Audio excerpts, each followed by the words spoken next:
não sendo amados seus que estavam no mundo, amou-os até o fim. Estava sendo servido o jantar e o diabo já havia induzido Judas Iscariotes, filho de Simão, a trair Jesus.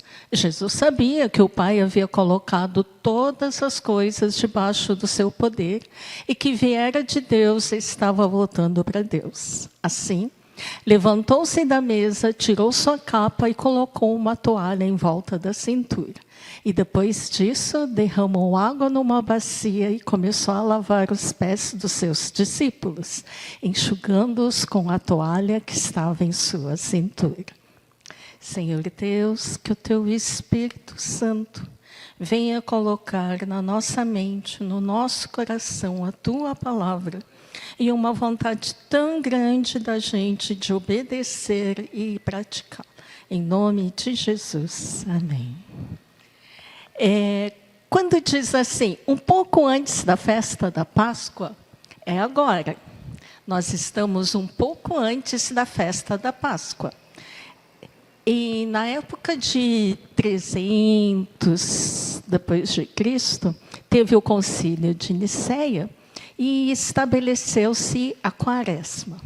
Muitas vezes a gente associa a quaresma com tradição católica. Mas se a gente pensar bem, 320, tudo, ainda estávamos todos nós juntos, cristãos. E quaresma, a palavra diz 40. Né? Então, o que a gente faz? Pega a Páscoa, volta 40 dias, e esse período é uma preparação, uma reflexão, porque a Páscoa ela é a demonstração de amor tão grande de Jesus, que para reverenciar a gente não pode fazer de qualquer jeito. Então, a gente vai ter 40 dias se preparando para vir a Páscoa. Quaresma. Por que 40 dias? Porque eles definiram, está na Bíblia alguma coisa? Decidiram 40 dias porque foram 40 dias da tentação de Jesus no deserto. 40 anos no deserto, dando volta, até finalmente entrar na Terra Prometida. Então, falaram 40. Só que a gente comemora sempre aos domingos. E 40, se pegar literalmente 40, ele vai dar uns quebradinhos. Então, vamos pegar, eu acho que na 7ª semana. Ok. Como nos 40 dias a gente tem que estar bem contristado, dependendo, né? Não pode comer carne vermelha. Você não pode ficar feliz nesse período. Como assim você fica feliz de preparação para a morte, né? Ressurreição de Jesus? Então, o que acontece? O carnaval, um pouco antes, a quarta-feira de cinzas, você vai fazer tudo o que você quer fazer para que depois, nos 40 dias, você fique bem tristonho. Né? Então, aí que o carnaval, você vai, a orgia, né? Bebida, vício, para que depois você fique bem contristado a partir da quarta-feira de cinzas. Não é tradição como deveria ser, mas é o que sobrou depois de 1700 anos. Mas, de qualquer maneira, quaresma, se você pegar a essência, ela é boa, ela vale a pena. Então, de qualquer modo, hoje eu iria falar mesmo sobre um pouco antes da festa da Páscoa. Iria mesmo pegar esse trecho. Mas aí aconteceram umas coisas bem interessantes, que foram confirmando que era para ser esse trecho mesmo para ser pregado. Por exemplo, vocês se lembram a última vez que eu preguei? Foi sobre Mateus 11, em que Jesus ele falava, vinde a mim os que estão cansados, sobrecarregados. E Jesus ele fala uma coisa muito importante, né? A mensagem não é só falar para a gente descansar a nossa alma em Jesus, mas porque cansado a gente fica. Jesus estava tão cansado que ele capotou no barco e com aquela tempestade toda ele continuou dormindo. Então, cansaço físico a gente vai continuar a ter. O convite é ter o descanso da alma aqui no mundo. Ok. Mas logo depois, Jesus ele fala uma coisa que ele não diz em nenhuma outra parte da Bíblia. Nessa passagem de Mateus 11, Jesus ele abre o seu coração e fala a sua identidade, a sua essência. Ele fala: eu sou manso e humilde de coração. Né? A essência, então, nesse caso, que Jesus ele fala e ele revela para nós, e ele não revela sobre o coração dele em qualquer outra parte da Bíblia, ele pode falar analogias. Eu sou o bom pastor, eu sou a porta, a luz do mundo, mas do coração dele foi só em Mateus 11, manso e humilde. Logo depois que eu preguei, foi logo depois, né? O Mateus me entregou esse livro. Esse livro, Manso e Humilde, ela está sendo distribuído para todos os pastores da conferência, né?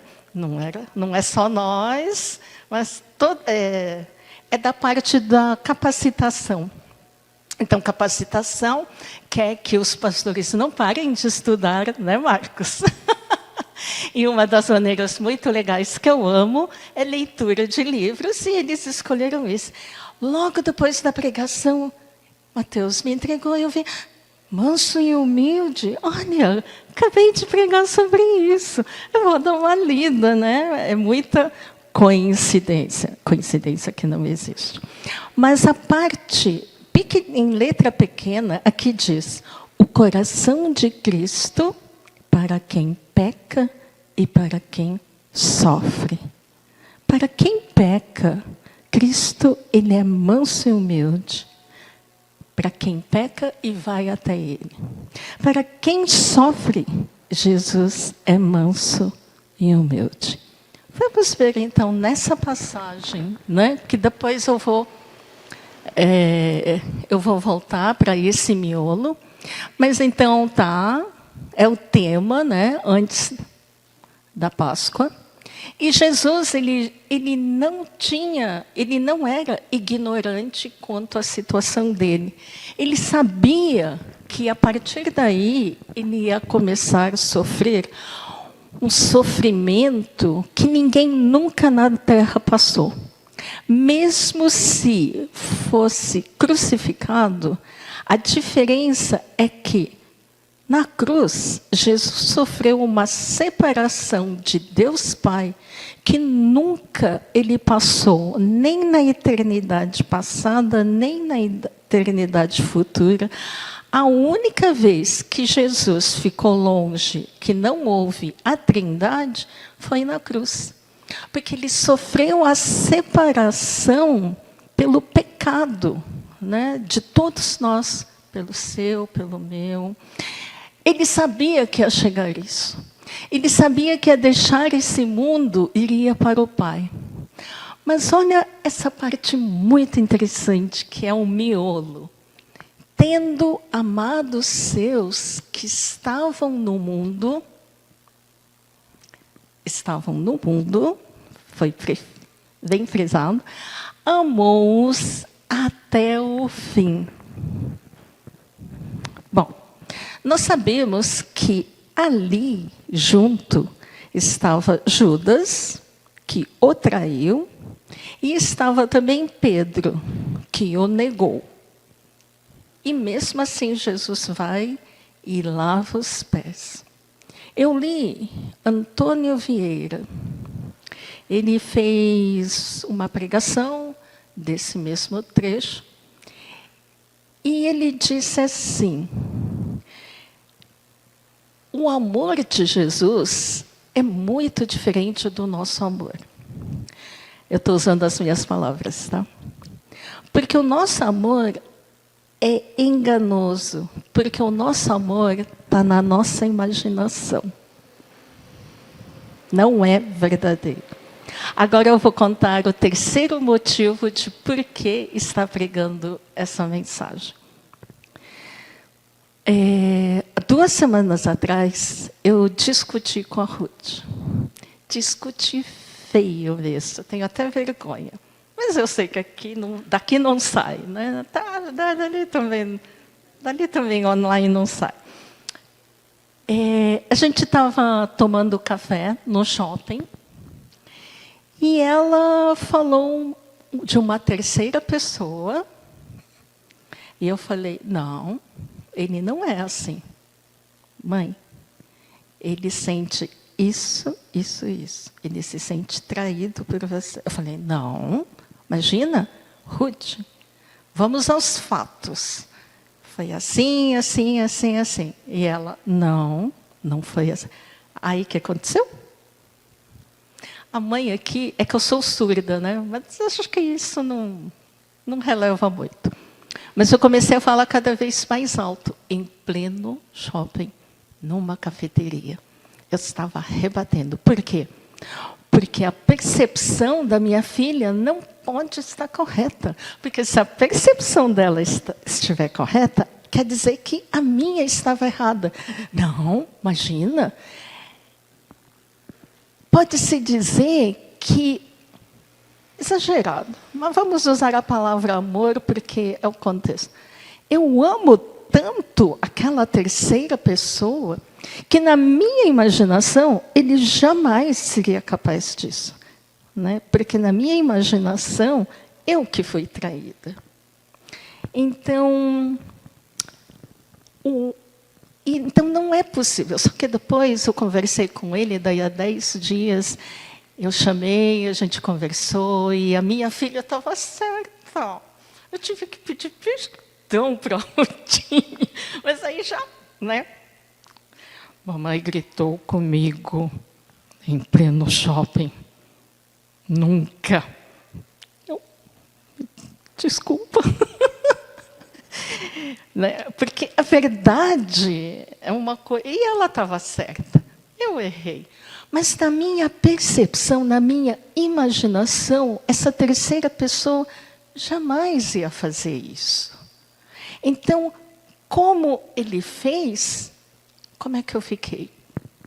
Eu vou tratar ele diferente.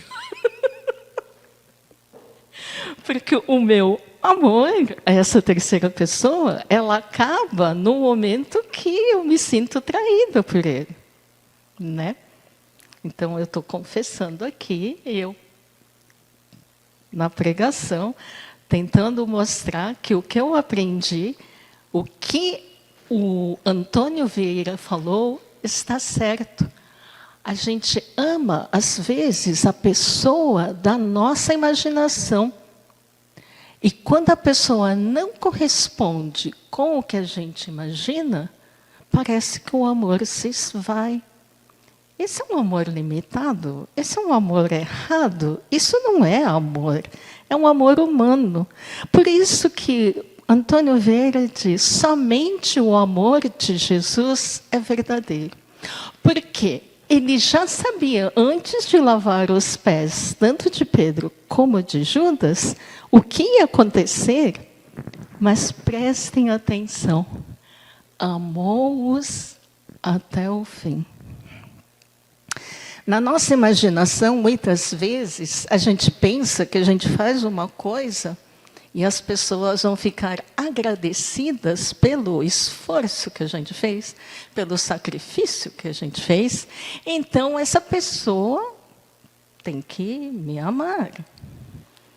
Isso não é amor. Isso é obrigação, é interesse da minha parte. A pessoa, quando perceber... Gente, eu acho que novela japonesa tem muito disso. Quando eu morrer, ele vai perceber a diferença que eu fiz. Quando eu morrer, eles vão sentir minha falta. Calma, isso não é amor, isso é interesse. Né? No mundo, as pessoas são ingratas. Às vezes você se doa, você faz o máximo, você tira do seu corpo para dar para outra pessoa, e a pessoa não está nem aí. Mas na nossa imaginação, a gente cobra aquilo. Olha, eu te amo tanto, eu fiz tanto por você, você tem que ser agradecido, você tem que me amar. Será que esse é o amor que Jesus tem por nós?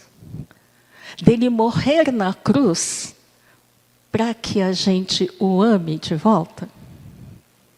Às vezes a gente fica nesse nível. E isso é triste, porque a gente tem que subir de nível, que nem Jó. Mesmo que Jesus, Deus, não responda às minhas orações, mesmo assim, devo amá-lo. Essa é a prova. Esse é o tipo de amor verdadeiro. Então, na nossa imaginação, a gente tem vários tipos de amores, né? Que as pessoas são leais. Às vezes você pensa que é seu amigo, mas na verdade é seu inimigo. Então, eu coloquei aqui, né, o que o Antônio Vieira ele escreveu. Nosso amor é engano. Só o de Cristo é verdadeiro amor, porque amou os seus como eram, e inteiramente ciente ao inimigo, ao ingrato, ao traidor. Às vezes a gente, então, na nossa ignorância, a gente pensa, tal pessoa é assim, assim, assim, na nossa imaginação, e pum, a gente põe a nossa imaginação em cima da pessoa. E aí a gente ama a pessoa. Aí depois acontece, ele não. É a incompatibilidade, que tem tantos, né? Casamento dos famosos, celebridades. Por que separou? Que a gente era incompatível, a gente descobriu que não, né? Eu acho que isso pode responder. O amor verdadeiro não busca fruto. Se amo porque me amam, estou buscando fruto. Não é amor verdadeiro. Se amo para que me amem, é porque é obrigação. Estou amando porque é negociação. Busco o que desejo. Sou interesseiro. Somente Jesus, né, ama, não porque o amam, nem para que o amem. Este é o amor verdadeiro de Cristo. Nós amamos até sermos traídos. Jesus segue para a cruz mesmo depois de traído. Nós amamos até sermos rejeitados. Jesus ama durante a rejeição. Nós amamos até um limite. Jesus ama até o fim. Jesus te ama muito. Deus ama você sem limite. E isso é até o fim. Às vezes a gente pensa assim, então vamos abrir em Romanos agora. Romanos 5.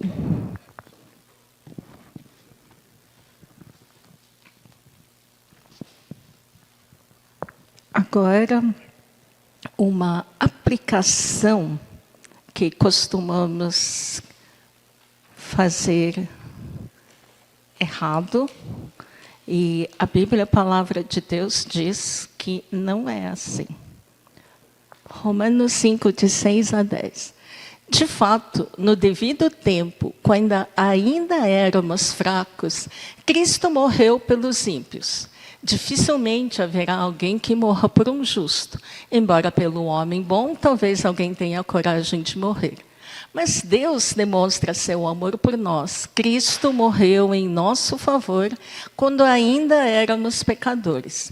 Como agora fomos justificados por seu sangue, muito mais ainda por meio dele seremos salvos da ira de Deus. Se quando éramos inimigos de Deus somos reconciliados com ele mediante a morte de seu filho, quanto mais agora, tendo sido reconciliados, seremos salvos por sua vida. Então, a gente pensa assim, você que já tem Jesus no coração, você pode pensar assim, pequei de novo. Ai, que vergonha. Eu acho que Deus deve estar muito desapontado comigo. Aliás, tem muitos pais que usam esse subterfúgio. Não quer falar de si, então fala de Deus, né? Ai, filho, filha, você já tem Jesus no coração, você não mudou nada. Você desapontou Jesus. Olha, ele morreu na cruz e você errou de novo. O que Paulo está dizendo aqui? Ele fala 3 vezes a mesma coisa, que é para deixar bem claro.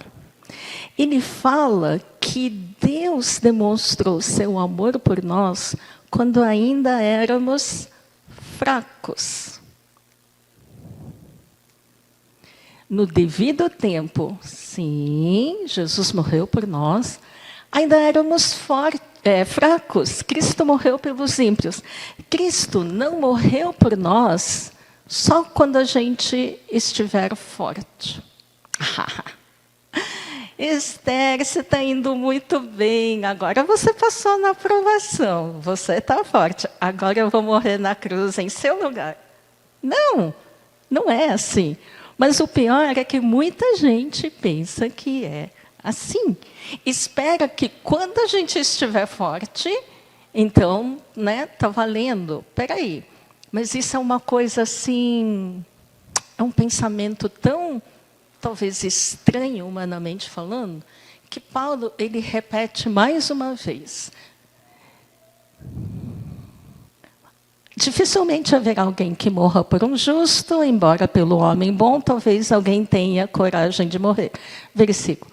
Mas Deus demonstra seu amor por nós. Cristo morreu em nosso favor quando ainda éramos pecadores. O amor sem limite de Jesus, ele morreu por nós quando nós ainda éramos pecadores. Ele não esperou a gente ser santo para então ele decidir morrer por nós. Ele falou a mesma coisa de outra maneira. Vamos lá para a 3ª vez. Sim.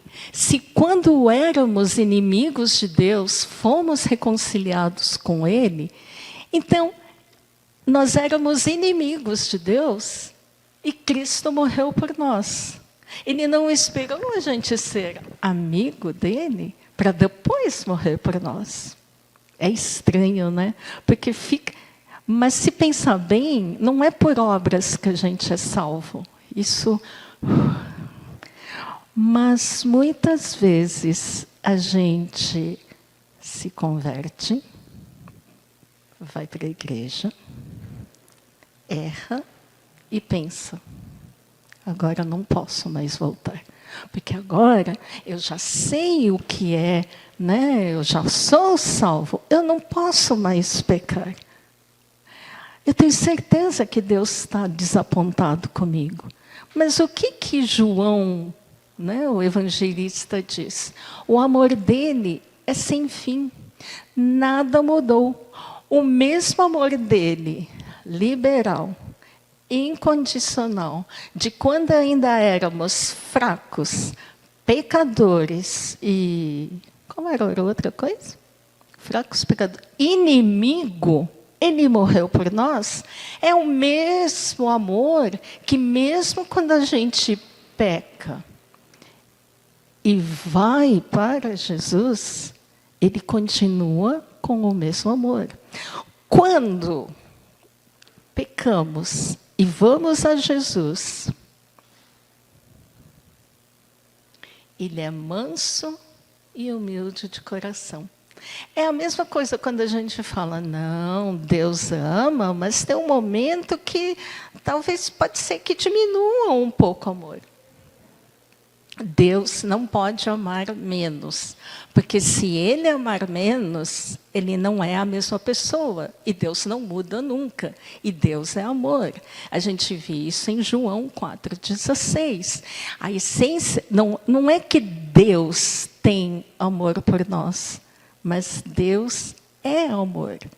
Ele não pode diminuir o amor dele por nós, porque se ele diminuir, Ele não é Deus, ele deixa de existir.